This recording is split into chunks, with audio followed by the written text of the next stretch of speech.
રાજકોટના કોઠારિયા રોડ પર આનંદનગર કોલોની ગાયત્રી બગીચા ખાતે શ્રી કૃષ્ણ નીતિ મહોત્સવનું આયોજન કરવામાં આવશે। આ પ્રસંગમાં મહારાજા માંધાતાસિંહ જાડેજા ઉપરાંત રાજ પરિવાર ખાસ ઉપસ્થિત રહેશે।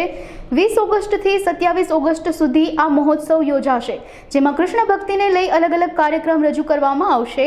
આ મહોત્સવમાં સાંસદ, ધારાસભ્યો, કોર્પોરેટરો, મહેમાનો, મહાનુભાવો ખાસ ઉપસ્થિત રહેશે। આ અંગે સમગ્ર માહિતી અબ તક મીડિયાની મુલાકાતે આવેલા આનંદનગર કોલોનીના સભ્યોએ પૂરી પાડી હતી। જય દ્વારકાધીશ। કૃષ્ણ મંદિર જગતગુરુ। મારું નામ હેમંત લોખીલ છે। રાજકોટના કોઠારિયા રોડ ઉપર આનંદનગર કોલોની કરીને આવેલું છે।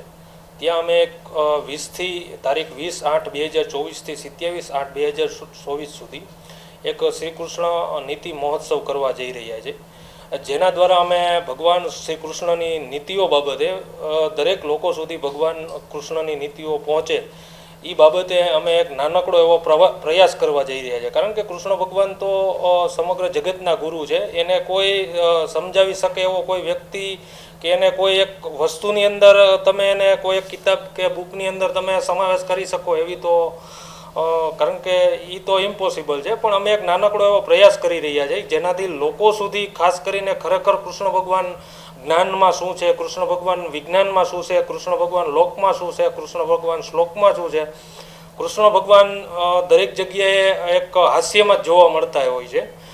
પણ દરેક જે નોલેજેબલ લોકો છે એને તો ખબર હોય, પણ ઘણા એવા લોકો છે કે જેને ખરેખર કૃષ્ણ ભગવાનનું રુદન શું છે એ ખબર હોતી નથી। આ રીતે અલગ અલગ બાબતે રોજ રાતે 7 થી 11 અમે એક કૃષ્ણ મનનનો કાર્યક્રમ રાખવામાં આવ્યો છે, જેની અંદર ગુજરાતના નામાંકિત વિદ્વાન વ્યક્તિઓ, લોક સાહિત્ય જગતની હોય કે પત્રકાર જગતની હોય, આવી અલગ અલગ વ્યક્તિ રોજ 4 વ્યક્તિઓનો રોજ રાતે કૃષ્ણ મનનનો કાર્યક્રમ રાખવામાં આવ્યો। આપણે ભગવાન સૌપ્રથમ 20 તારીખે ભગવાન છે એ નગર ચર્ચાએ નીકળશે, નગર યાત્રાએ નીકળશે। ત્યારબાદ જ્યારે આનંદનગર કોલોની પાસે ભગવાનનું જ્યારે પ્રસ્થાન થશે ત્યારે સૌપ્રથમ આહિરાણીઓ દ્વારા ભગવાનનું આહ્વાન કરવામાં આવશે। ત્યારબાદ ભૂદેવો દ્વારા ભગવાનનું મંત્રોચ્ચાર દ્વારા આહ્વાન કરવામાં આવશે। ત્યાર પછી અલગ અલગ સમાજો, જેમ ભડવાર સમાજ છે એ ભગવાનનું મોસાળું લઈને આવશે, રબારી સમાજ છે એ ભગવાનની ધર્મધજા લઈને આવશે, સોની સમાજ છે તો એ ભગવાનને સોનાનો મુંગટ અર્પણ કરશે, મોચી સમાજ છે તો એ ભગવાનને ચરણ પાદુકા અર્પણ કરશે, ક્ષત્રિય સમાજ છે તો એ ભગવાનને ધર્મદંડ અર્પણ કરશે। આવી રીતે 36 કોમ જે છે એ ભગવાનને કંઈક ને કંઈક પોતાનું અર્પણ કરવામાં આવશે।